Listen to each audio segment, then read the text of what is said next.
Imagine moving to a perfect little neighborhood where everything seems normal, until you notice one house that never turns its lights on.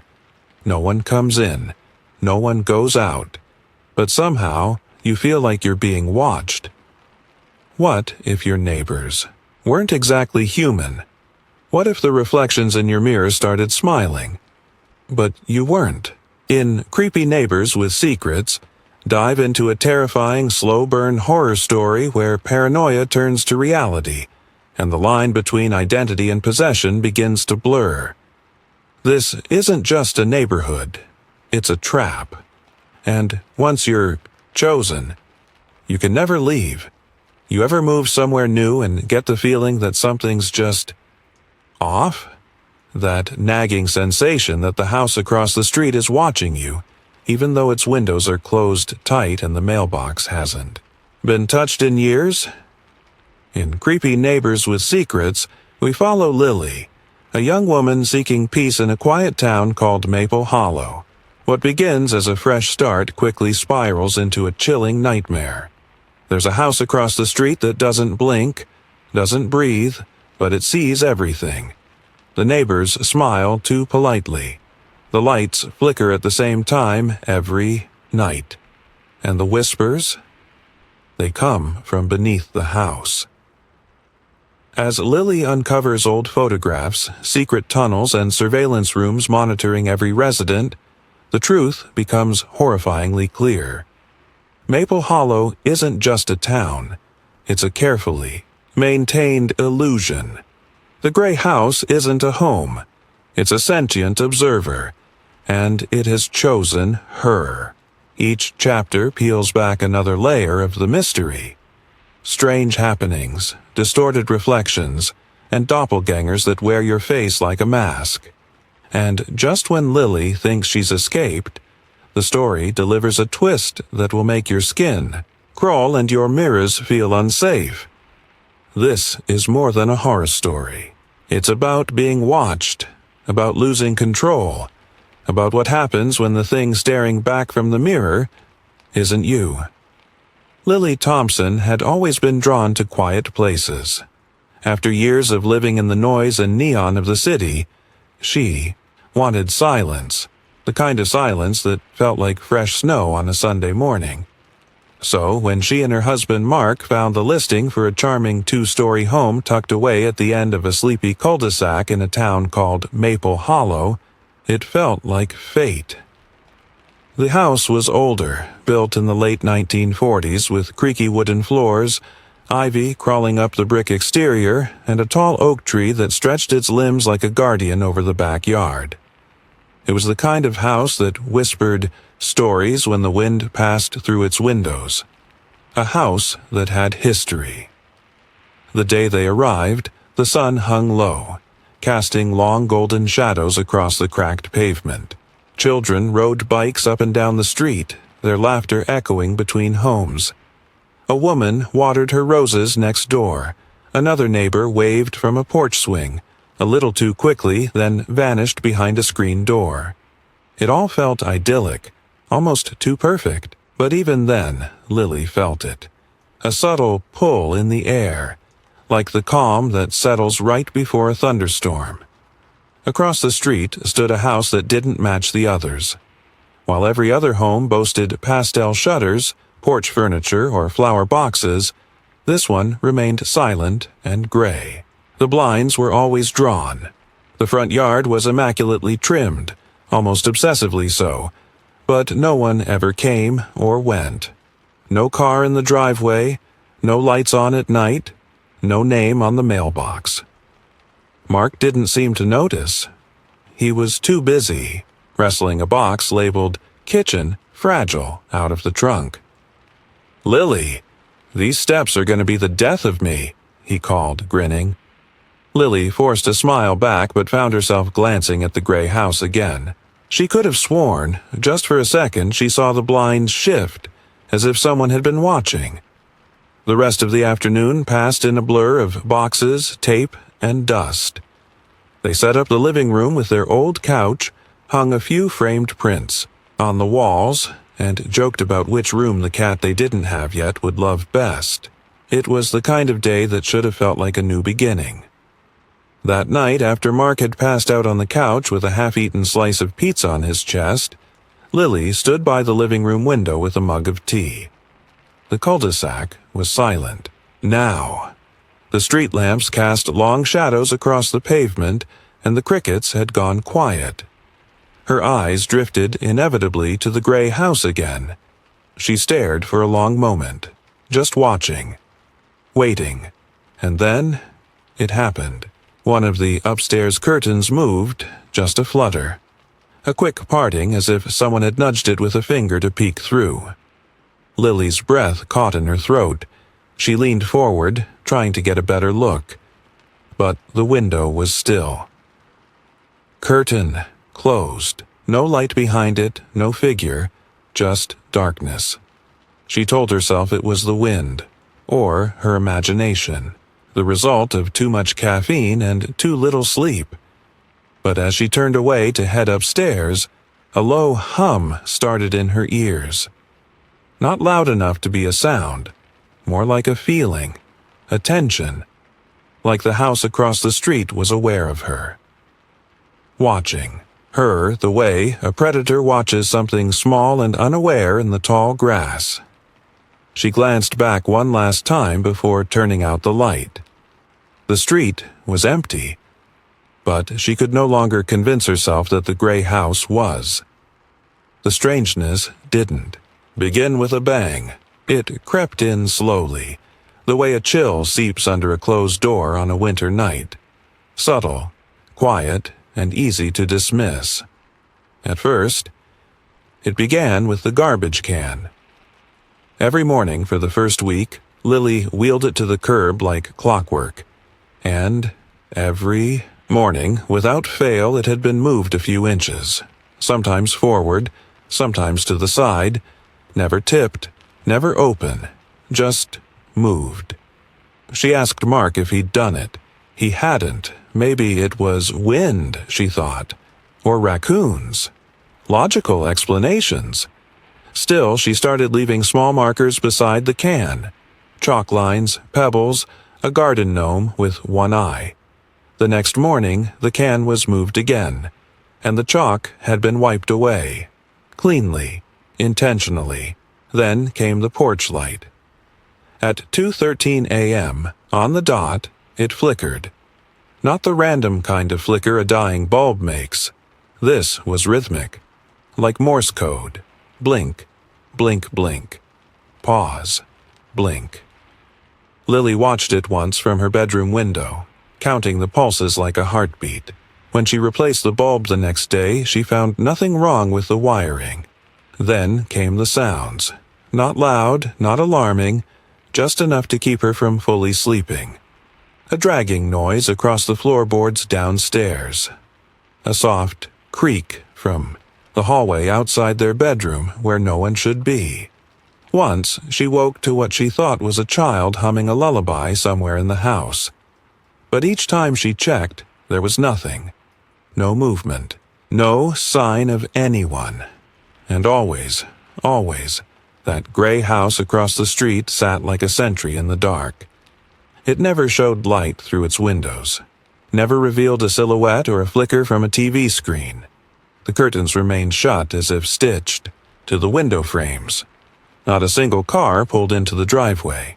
Not a single person stepped outside. But Lily felt them watching.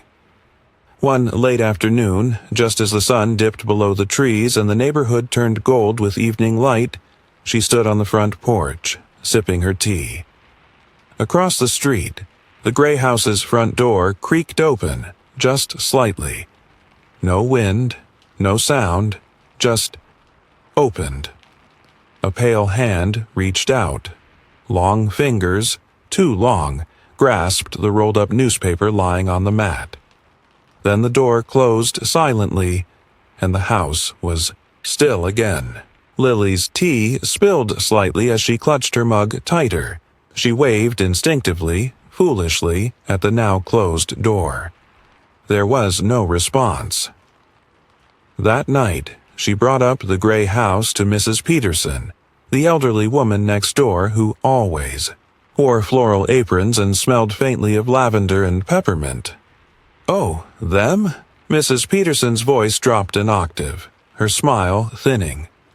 "They've been there a long time. Keep to themselves. Don't take it personally." "Do you know their names?" Lily asked. Mrs. Peterson paused, just for a beat too long. "Can't say I do. I suppose I knew them. Once. Or knew of them. But it's best not to pry, dear. Some folks, they're just private." Lily nodded, but her mind buzzed. She couldn't shake the image of that hand. It wasn't just pale, it had no blemishes. No veins, no wrinkles or creases on the knuckles. It looked almost plastic, like a mannequin's hand come to life. That night, while Mark snored gently beside her, Lily lay awake, staring at the ceiling. Every sound in the house became louder, clearer. The ticking of the hallway clock, the soft rattle of tree branches outside, the hum of the fridge downstairs, the stillness of the street. She turned her head slowly toward the window. The curtains were closed, but there was a faint glow, moonlight slipping through the crack. Then, tap, tap, tap. 3 slow, deliberate knocks against the glass. She froze, the kind of cold panic that wraps itself around your chest and makes your heartbeat sound like thunder flooded her veins. She reached for the curtain. Her fingers hovered inches from the fabric. Slowly, she pulled it back. Nothing. The street was empty. No shadows, no movement, but her eyes were drawn, almost unwillingly, to the house across the street. In the upper right window of the gray house, just for a second, she saw it again. The curtain shifting, a narrow slit revealing the unmistakable gleam of eyes. Watching. The next morning was quiet, almost unnaturally so. No birdsong, no passing cars. Even the wind seemed hesitant. Lily stood at the kitchen sink, staring out the window while the faucet ran over her hands, the water now long gone cold. Her thoughts were still with the knock on the window from the night before, the slow, deliberate taps that made her skin crawl. Mark hadn't heard it, of course. He never did. He slept like the dead. "Maybe I dreamed it," she murmured to herself, but she didn't believe it. Later that afternoon, while digging through the built-in hallway cabinet looking for a roll of tape, she stumbled upon something that made her pause. Tucked beneath an old phone book and a dusty user manual for a dishwasher they no longer owned, there was a thin, yellowed envelope. No name. No stamp. Just there. She opened it carefully, her fingers tingling as if something inside was waiting. For her, it was a photograph. Aged, creased at the corners, the black and white edges slightly curled.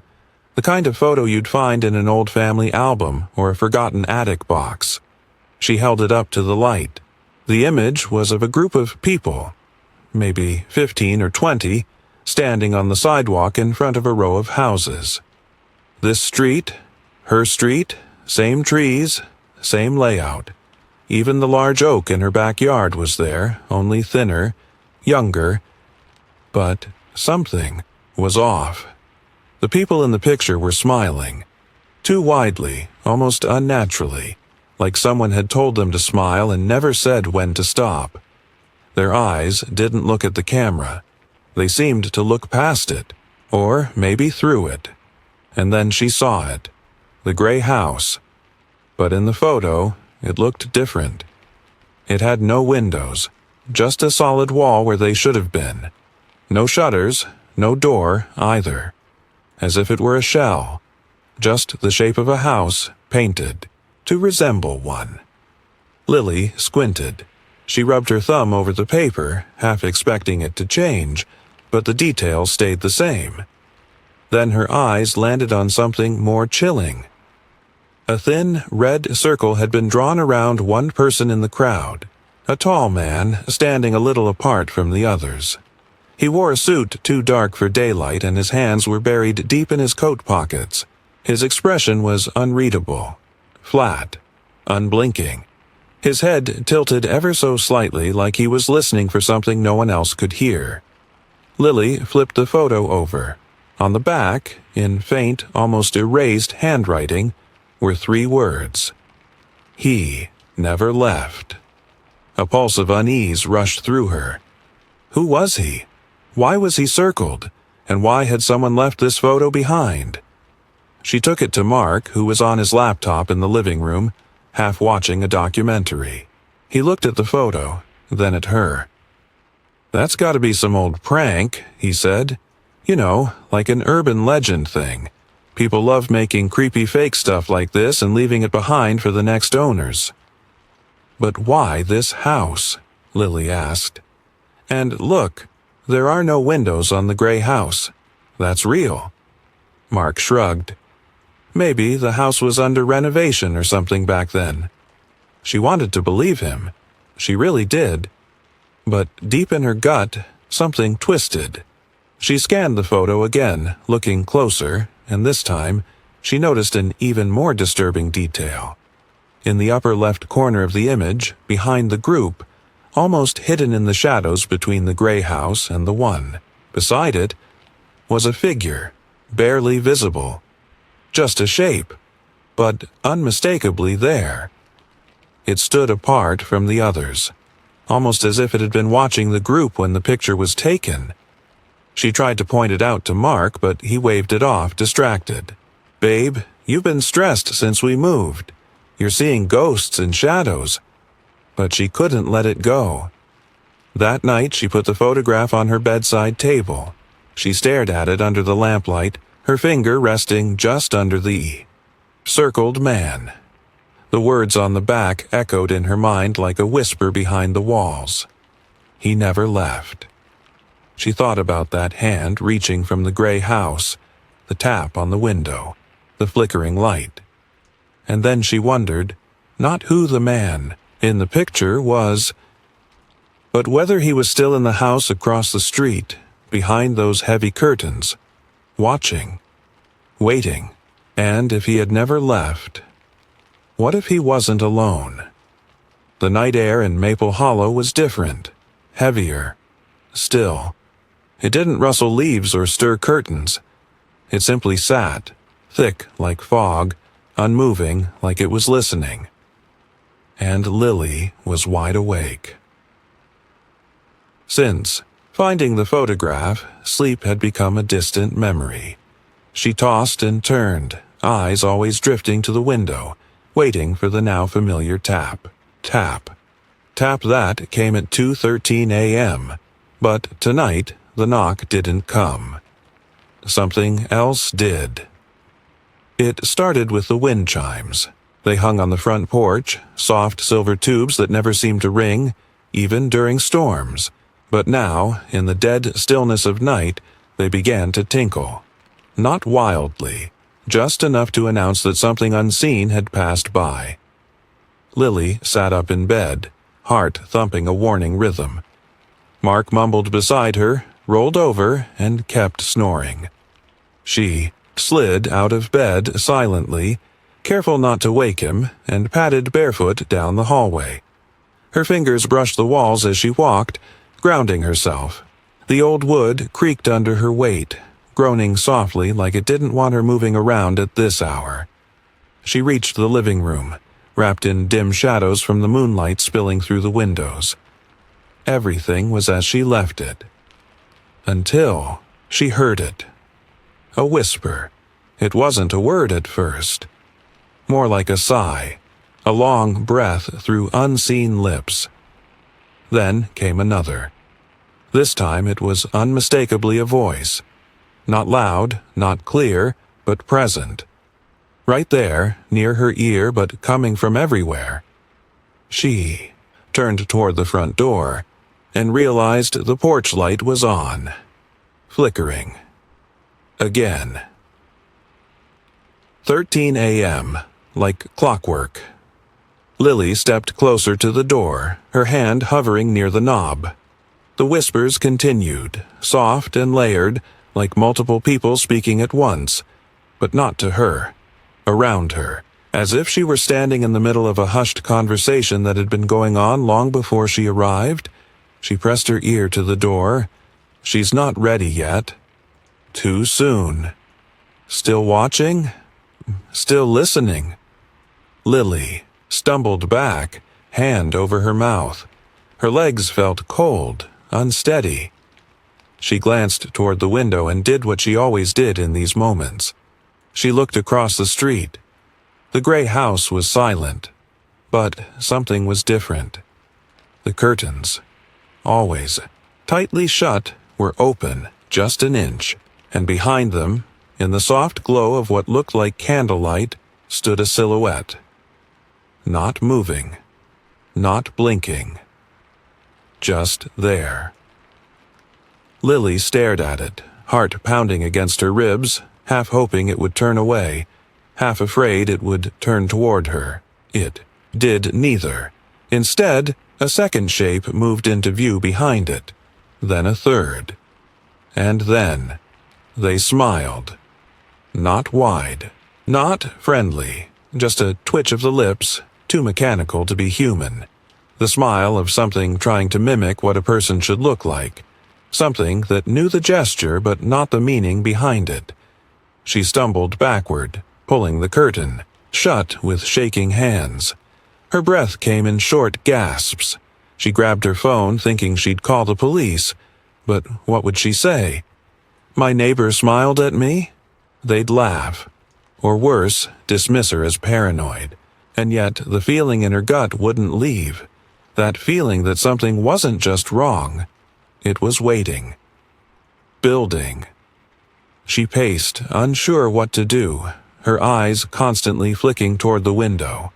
Finally, unable to take it anymore, she reached for the old photo on the side table. She stared at the circled man again. Same tilt of the head, same lifeless eyes, same hint of a smile. A terrifying thought slammed into her mind, hard and undeniable. The smile in the window was the same as his. She didn't go back to sleep that night. She sat on the couch, blanket over her legs, lights off, eyes locked on the front window until dawn broke and the first bird dared to sing again. Only then did she whisper to herself what she could no longer ignore. They're not just watching. They're waiting for something. And I'm starting to think, it's me. By morning, the whispers had faded, but the sense of being watched clung to Lily like fog on her skin. She brewed coffee with trembling hands, barely tasting it as she sat at the kitchen table, eyes fixed on the window facing the street. The gray house stood silently, as if mocking her with its stillness. Curtains drawn again. No flicker of movement, no smiling faces. But she knew what she had seen. She needed proof. That afternoon, Lily drove to the hardware store and bought a small motion-activated camera. Mark offered to help set it up, but she told him it was for wildlife, something about raccoons getting into the garbage. He chuckled and didn't press. She mounted the camera just above the porch, angled perfectly toward the street and the front window. That night, she lay awake, heart thudding with anticipation. No knocks came, no flickers, no whispers, just silence. It was somehow worse. When morning came, she rushed to the porch and retrieved the camera's SD card like it was a live wire. She didn't even wait to sit down. She popped it into her laptop and opened the footage with shaking fingers. Most of it was normal. Cars passing during the day, a cat wandering onto the porch, a kid riding a scooter around sunset. Then came the timestamp she was looking for. 2:13 a.m. The screen flickered as the porch light began to blink. Her heart began to race. The camera lens distorted slightly, static cutting across the frame in jagged lines. For a moment, the feed went black. Then it came back, and there he was. On the edge of the screen, half in shadow, half caught by the dim light, the figure, tall, still, facing the gray house across the street. His back was to the camera, but she could make out the outline of a long coat, the stiff set of his shoulders. His head was tilted, not down toward the ground, but up, as if listening to something above him. Then, almost too fast to catch, something flashed across the gray house's window. Lily paused the video and slowly dragged the playhead back. Frame by frame, she watched, and then she saw it. In the window of the gray house, reflected perfectly in the glass, were faces. Not one, not two, but many, pale, blank, lined up behind the curtain like dolls placed in a row, and every single one of them was watching him, not moving, not blinking, just watching. Lily's stomach turned. She pressed play again. The figure outside didn't move. The porch light continued to flicker in rhythm. The air around him seemed to shimmer, as though the space he occupied wasn't quite connected to the rest of the world. Then came the most chilling part. At 2:16 a.m., the figure finally turned slightly toward the camera. Not enough to show his full face, just a sliver. But in that sliver, she saw an eye, cold, black, reflective like obsidian, and a smile. Not joyous, not human, just a slow, stretching grin. Then the camera glitched again, hard. The screen went black for nearly 10 seconds. When it came back, the porch was empty, but the porch light was still flickering. Lily sat frozen, unable to move, her breath caught in her throat. Her own reflection stared back at her from the darkened laptop screen, pale and shaken. She watched the clip 3 more times. It never changed. The figure, the faces, the smile. And then she noticed something else, something subtle, insidious. When the screen glitched, those 10 seconds of black, there was a faint sound buried under the static. She boosted the audio, pushed her headphones tight to her ears, and she heard it. Whispers. Not like the ones in the house. These were clearer, more direct. She's close. She sees us. Let her remember. She's one of us. Lily yanked off the headphones, her pulse hammering. One of us? The phrase echoed in her mind, bouncing off the walls of every doubt she had buried. What did it mean? Was it some kind of cult? A group? Something paranormal? Or had it always been something worse? She glanced at the photograph again, lying on the desk beside her laptop. The man in the picture. The circled one. His suit. His posture. It was him. It was the figure on the recording.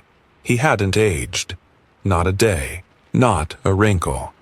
The photo was dated 1983, and he was still here. Still standing across the street. Still watching. And now she had proof. But Lily wasn't sure if she'd just uncovered the truth, or if the truth had just uncovered her. The storm rolled in just after dusk without warning. One moment the sky was clear, dusky orange with streaks of lavender. The next it had turned the color of bruised steel. Thick clouds crept over the town like a slow-moving hand, and by the time the first clap of thunder rattled the windows, Maple Hollow had gone dark. The power snapped off around 7 p.m., plunging the house into silence. Mark had gone out earlier to pick up takeout and grab more batteries. He hadn't returned. Lily stood in the kitchen with a candle flickering, in one hand and her phone in the other. No texts, no calls, just that spinning no-signal icon in the top corner. She was alone. The kind of alone that settled in your bones. With the wind howling outside and the trees knocking against the siding, she decided to distract herself. She lit 3 more candles and walked slowly through the house, checking windows, locking doors, trying not to glance at the gray shape of the house across the street, which now looked less like a home and more like a shadow pretending to be one. Then she heard it. Thump. It came from the backyard. Not loud, but intentional, like someone had dropped something heavy. She grabbed a flashlight from the drawer and stepped out the back door, the beam cutting through sheets of rain. At first, there was nothing, just the tall oak tree swaying and the garden bending beneath. The wind. Then, out of the corner of her eye, she saw it, a metal hatch, half hidden behind the thick hedge under a tangle of ivy and rotted wood. She was sure it hadn't been there before. The lid was round, iron, rusted from years of neglect. It looked like it belonged on a submarine, not in a suburban backyard. She hesitated, the rain soaking her shoulders, her breath puffing visibly in the cold air. Then she saw it, etched faintly into the metal in a circular pattern, almost hidden, beneath the rust. The same symbol carved into the photo from the hallway, a ring of small shapes, like eyes, watching. Without thinking, she knelt and grasped the handle. It didn't budge. She tried again, harder this time. The iron groaned. With a loud crack, it popped open. A gust of cold, musty air rushed up to meet her, thick with the smell of earth, mildew, and something metallic, like old blood. She shone the flashlight into the opening. A narrow staircase led down into darkness. The edges of the steps were lined with cobwebs, and faint footprints, bare, human-sized, were pressed into the dust. Lily's hand trembled as she gripped the railing and stepped inside. Each footstep echoed. The air grew colder with every step, and the silence down there felt unnatural, pressurized. Like sound had been sucked out of the space completely. At the bottom of the stairs was a small concrete hallway. The walls were unfinished. Exposed rebar, dirt-stained mortar, and old pipes running overhead. It was like walking through the belly of something that had been asleep for decades. Then she saw it. A wooden door at the end of the hall. It was old, too, much older than the house above, the kind of wood that looked almost black with age. Symbols had been carved into its surface, jagged and erratic. Some were geometric. Others looked disturbingly like faces twisted in silent screams. A large, rusted padlock held the door shut.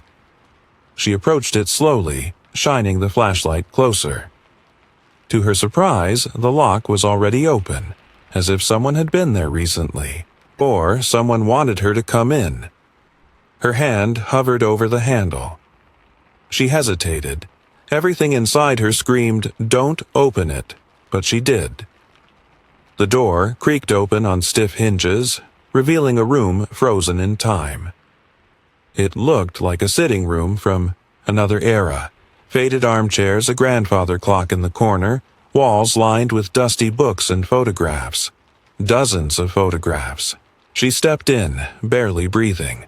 The photos were all of the same street, her street, but taken at different times, years apart, decades, and in every single one of them, the gray house was present, unchanged, not newer, not older, the same roof, same shutters, same windows. Unaged.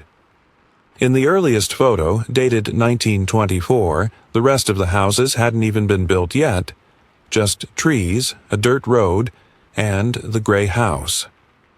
In one corner of the room stood a long table with folders stacked neatly, in a row, each labeled with a name, and on top of the stack, Lily's name.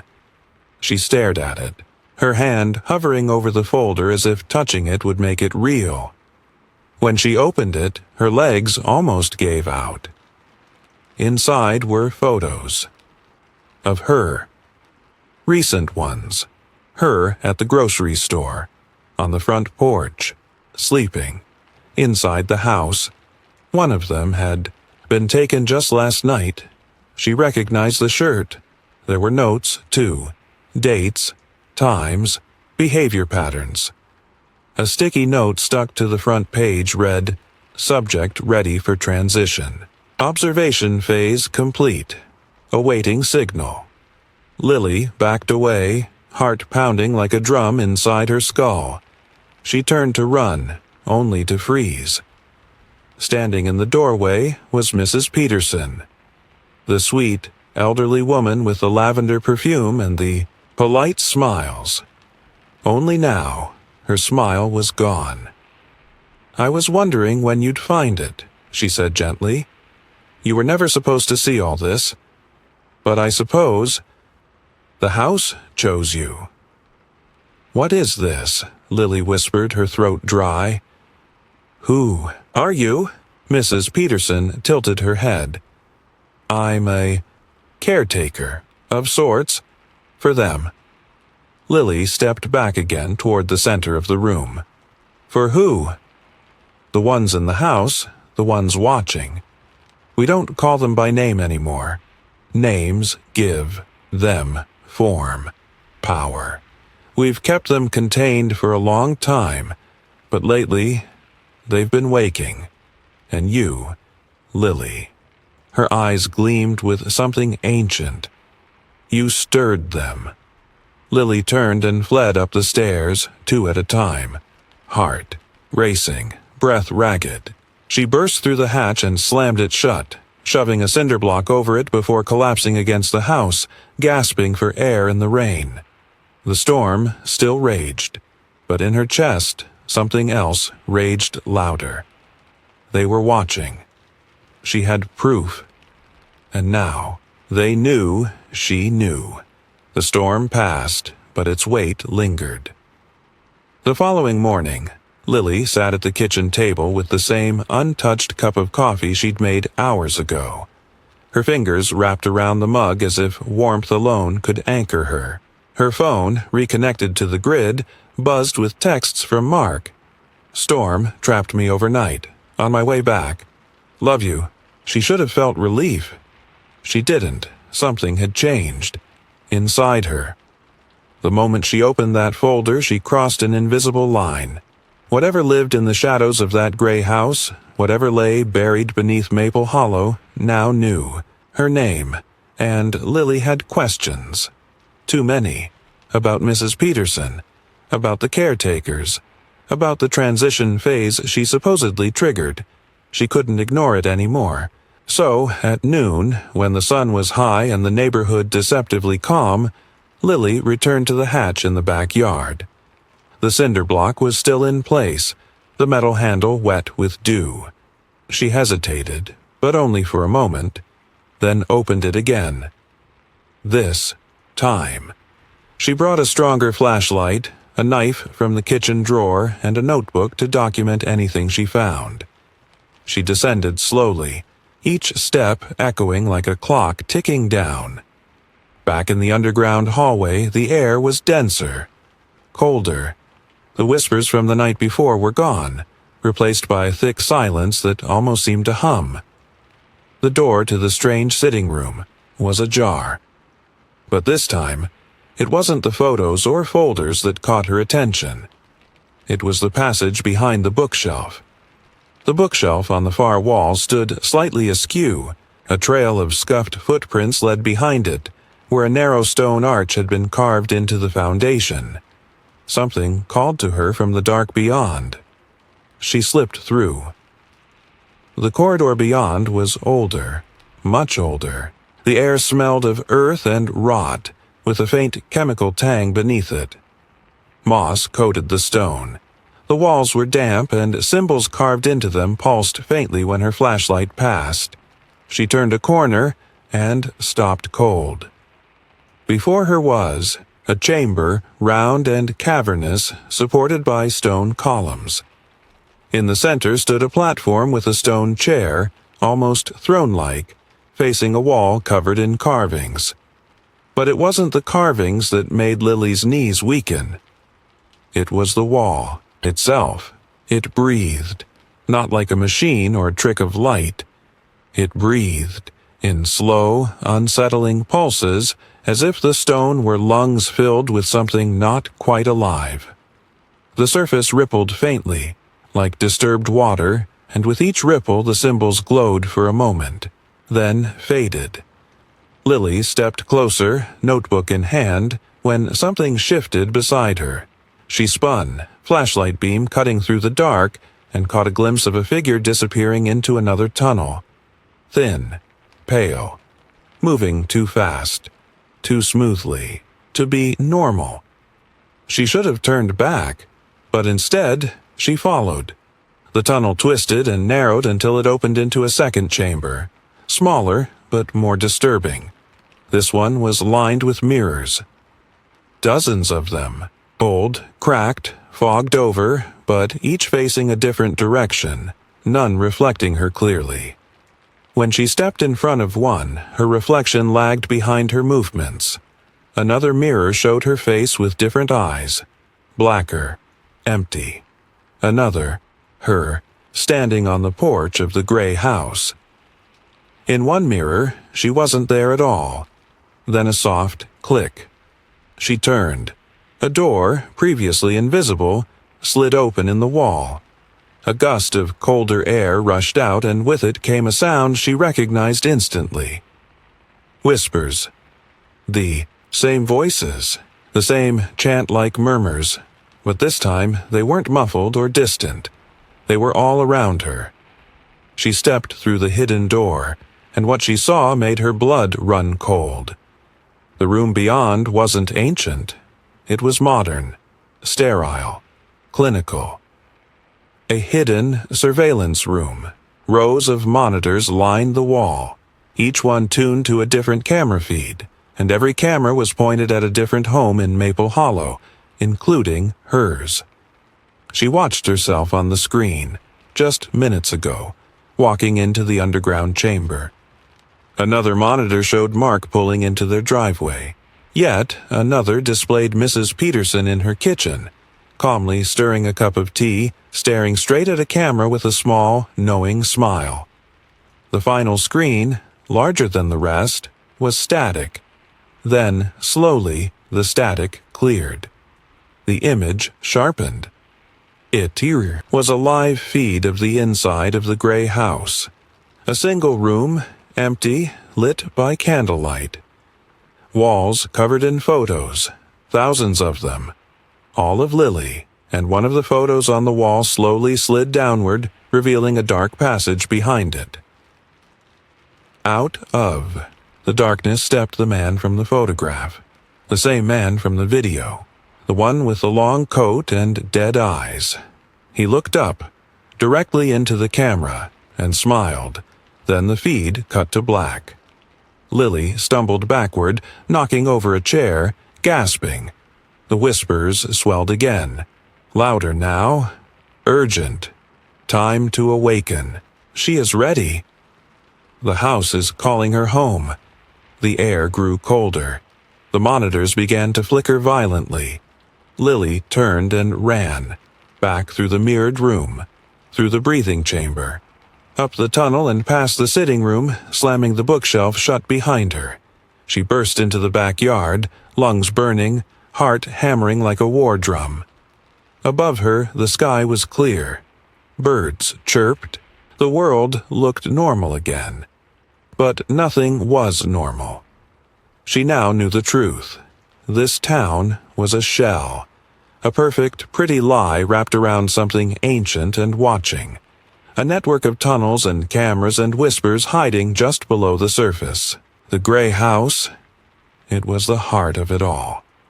She stood in the sunlight shaking, and across the street behind those curtains that were never open, a single window was now cracked, just enough to see the edge of a face, and the glint of an unblinking eye.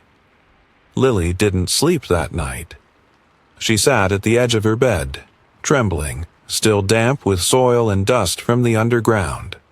Her clothes smelled faintly of mildew and old stone. The images from the monitors played on repeat in her mind. The cameras, the photos, the man behind the wall of snapshots. The way he smiled, and how he looked into the camera like he knew she was watching. When Mark returned just after midnight, soaked from the storm and exhausted, she didn't tell him everything. Not yet. Not about the hatch, or the tunnels, or the room of mirrors. Not about the wall that breathed.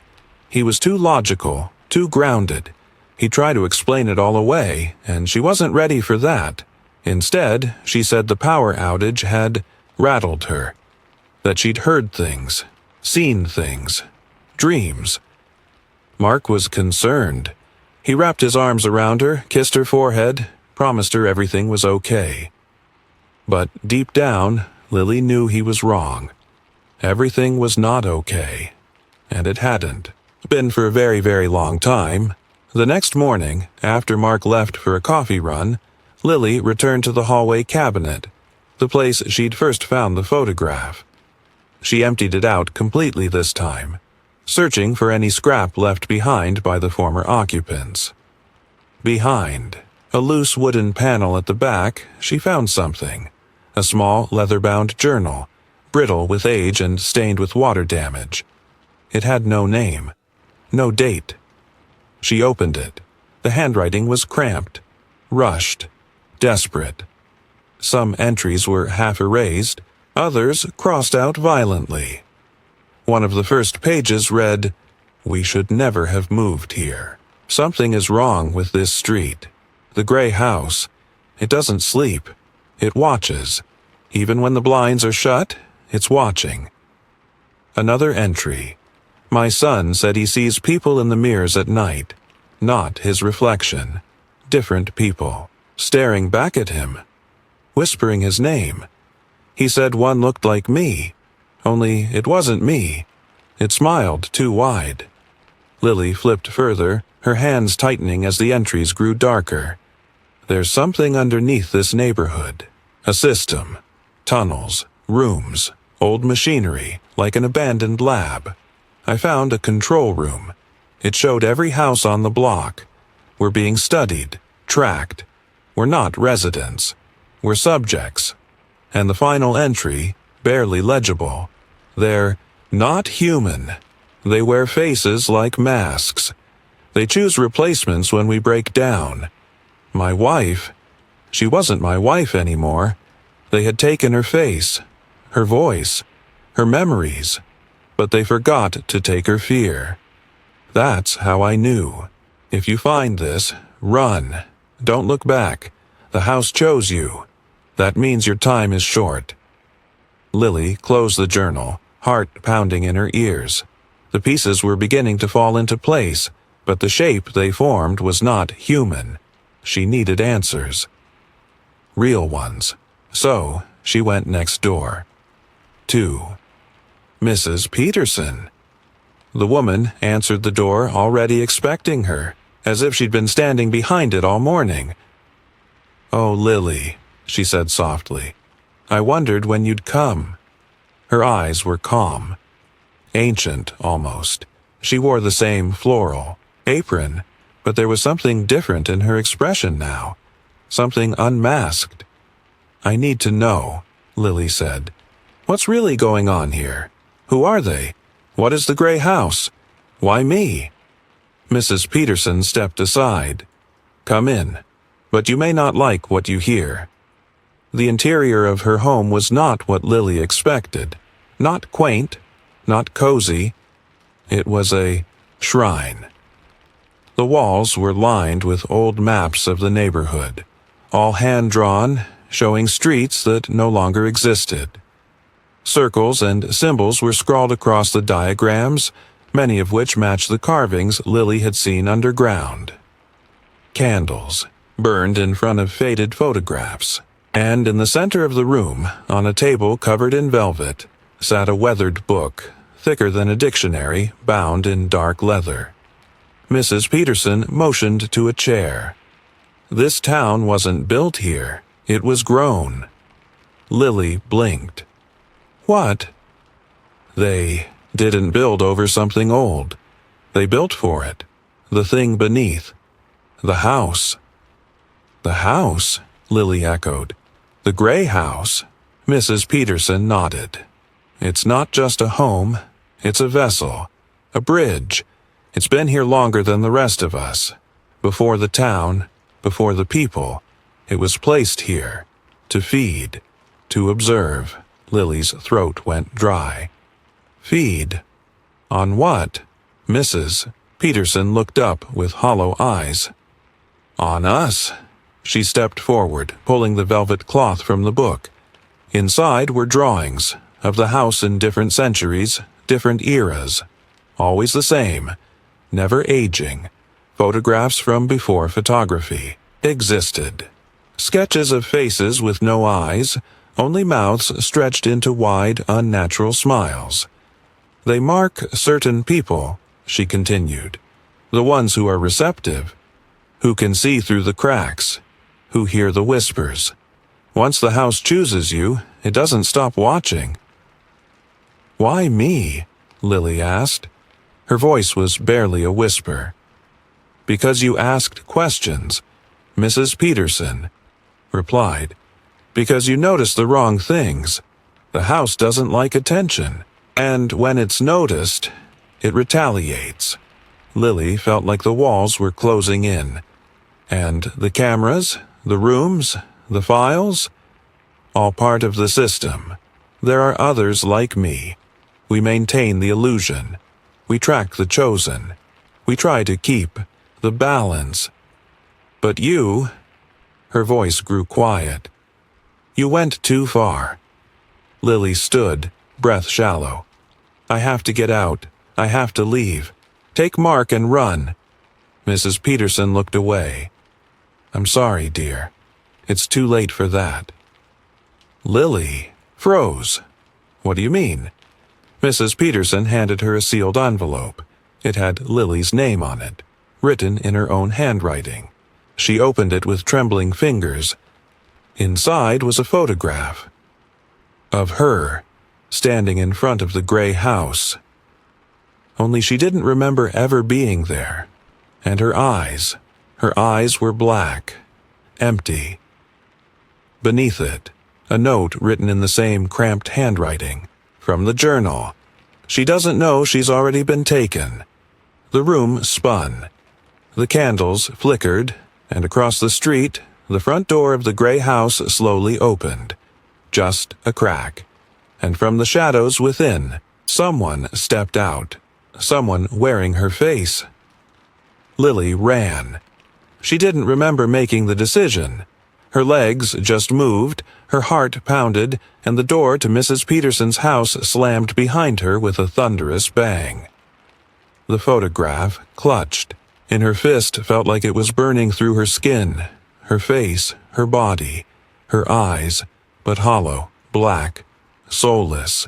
A version of her that had never blinked, never breathed, but existed just the same. The thing in the photo was now outside. The front door of the gray house was cracked open like the lid of a coffin. And standing there, just within the shadow of the threshold, was her, the double. Same face, same clothes. But wrong. The smile was too still, the posture too perfect, and the eyes, void of thought, void of fear.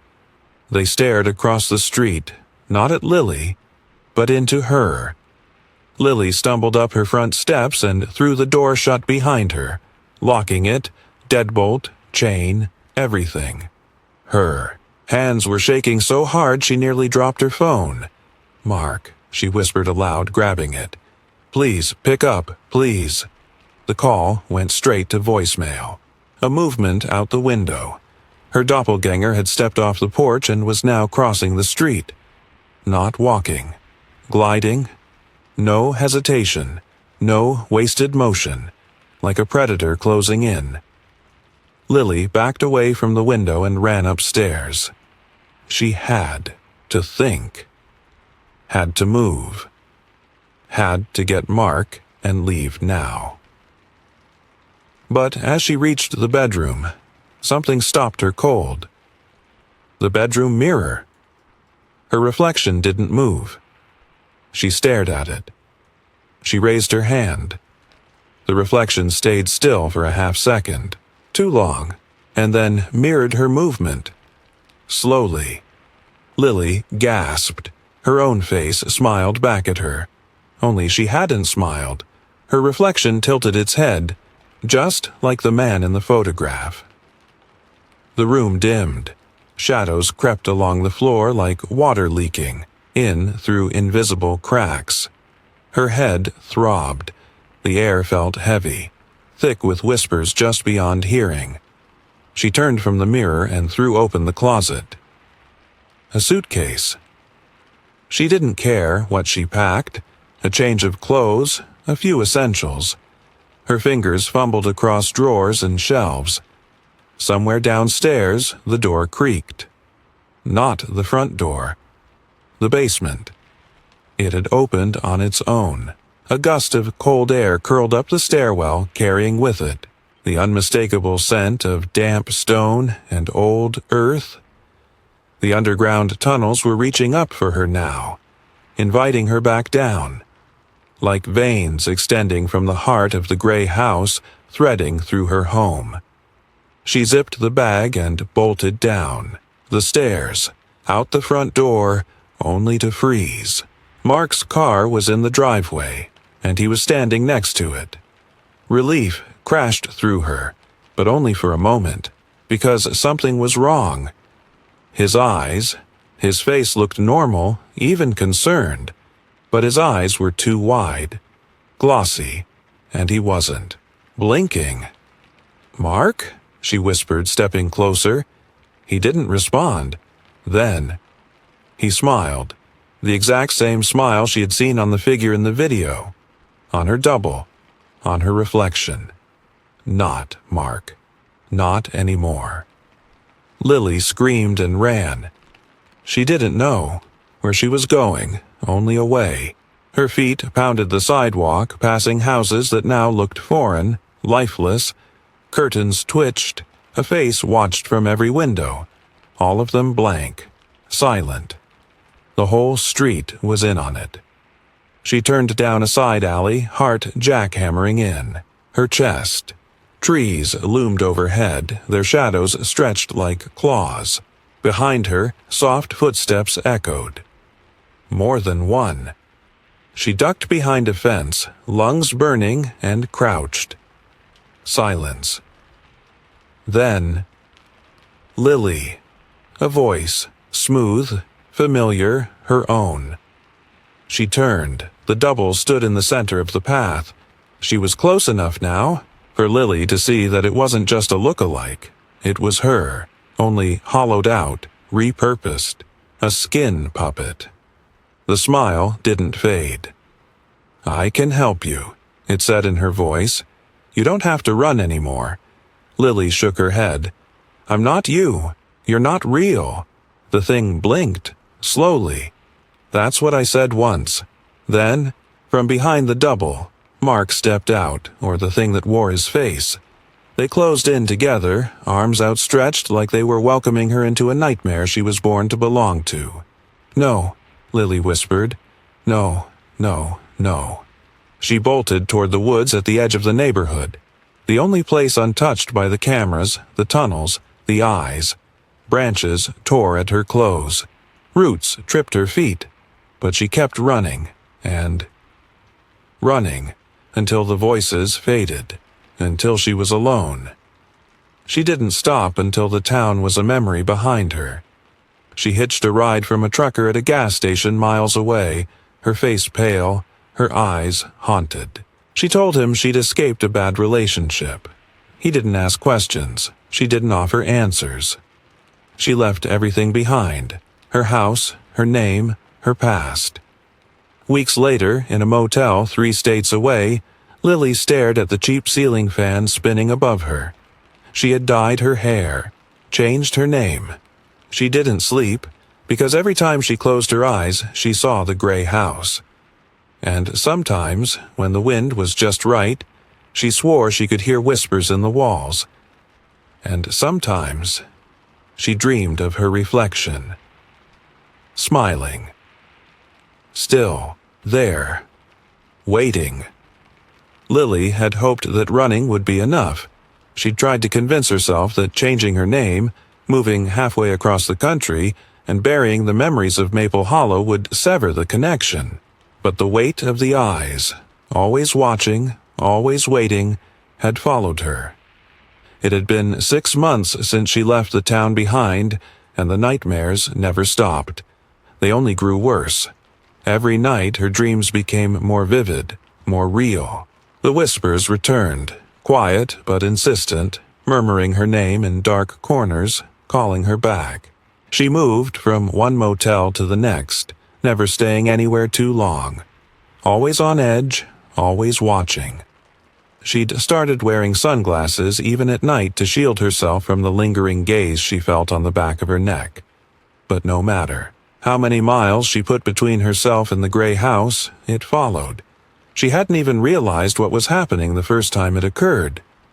She had been walking down a crowded street in a city far from the place she once called home, her head low, trying to ignore the world around her, until she caught the reflection in a shop window, her own face. But not her. It was smiling. Her eyes locked with the reflection, and for a moment, she couldn't breathe.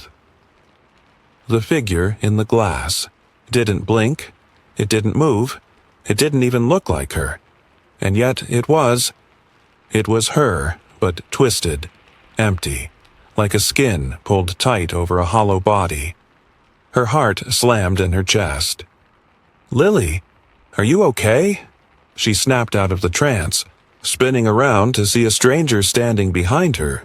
He was concerned, but she could see the familiarity in his eyes, the same black, empty pupils that had once belonged to Mark, to Mrs. Peterson, to every figure she had seen in Maple Hollow. "Who are you?" she demanded, backing away. The man smiled.